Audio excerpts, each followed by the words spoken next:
కేసీఆర్ ను జైలుకు పంపడమే తమ లక్ష్యమని ఎమ్మెల్యే రాజగోపాల్ రెడ్డి ఆగ్రహాన్ని వ్యక్తం చేశారు. బీఆర్ఎస్ పై Congress MLA Komatireddy Rajagopal Reddy hot comments చేశారు.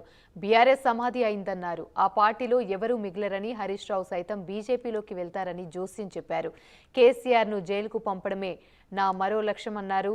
మాజీ మంత్రి జగదీష్ రెడ్డి జైలుకు వెళ్లే వ్యక్తి అని, జైలుకు వెళ్లే వారిని మేం కాంగ్రెస్ లో చేర్చుకోమన్నారు. బీఆర్ఎస్ నుంచి ఎమ్మెల్యేలు, ఎమ్మెల్సీలు కాంగ్రెస్ పార్టీలో చేరుతున్నారని, త్వరలోనే మరికొంతమంది చేరతారన్నారు. బీఆర్ఎస్ పార్టీ అనేది మీ అందరికి తెలిసే ఉంటుంది. నేను ఎప్పుడో చెప్పిన, బీఆర్ఎస్ పార్టీ అనేది కుటుంబ పార్టీ. తెలంగాణ ఇచ్చింది కాంగ్రెస్ పార్టీ, ఉద్యమం చేసింది తెలంగాణ ప్రజలు, సకల జనులు. ఒక కేసీఆర్ కుటుంబం కోసం తెలంగాణ రాలేదు.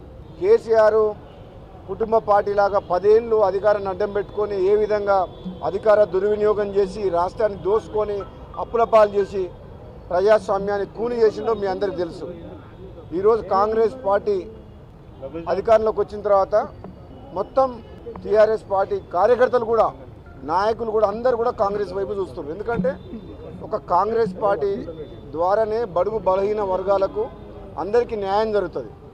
ఇక్కడ ప్రజాస్వామ్యం